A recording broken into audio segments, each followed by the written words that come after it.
understand their struggles. In your eyes, in my eyes, maybe what their struggle is it's not big. It's not a big deal. Oh, it'll be fine. I dealt with that when I was a child. I think we have to stop doing that.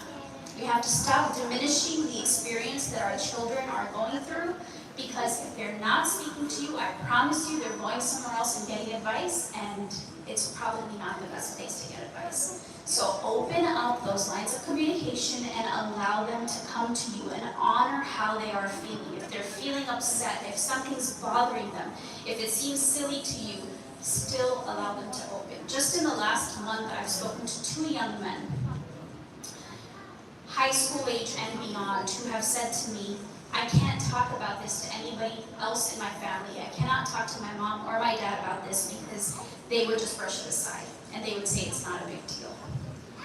That's not okay. The fact that they're okay coming to me, I mean, I'm glad they're coming to me and not someone else, but the fact that a child is okay to come to me with something that wasn't even that big of a deal, but that really affected the child and they could not go to their parent, that's sad, you know. And as we sit here, I want us all to imagine our own children going to someone else and saying, I can't talk to my mom about this, because she would just brush it off and say, oh, that's not a big deal. You're making a huge deal. As a parent, that hurts, right? So please take the time to honor your children's feelings and the struggles that they're going through. And the last thing I want to say is, if this is not a practice already, to take part in rituals together as a family. There's a difference between routine and habits and rituals. Rituals are more intentional, right? So if we're not praying together as a family, pick one prayer together that everybody's doing, right? Reminding all of us what it is, what our ultimate goal is. So we should all be doing at least one prayer together, maybe incorporate dhikr, do dhikr together, maybe we're reading Quran together at night before we go to bed. These rituals are so important and really get embedded in a child.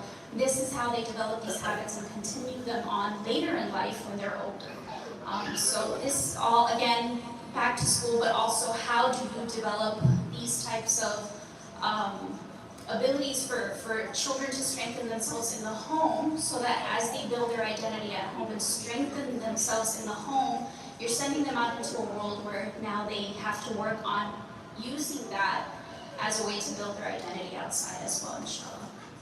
I'll turn it over to Iman.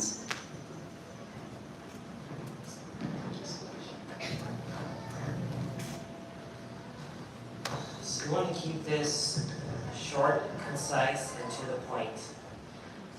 The parents may not understand as much as the children do that school is no longer as easy as they once understood it to be.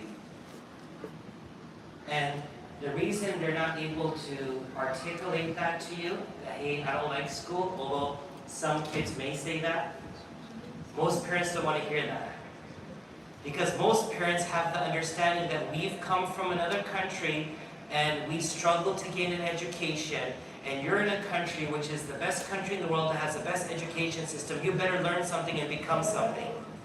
Parents, I'm sure you understand where I'm going with this. However, children need to understand how to process their feelings, their struggles, and how to overcome.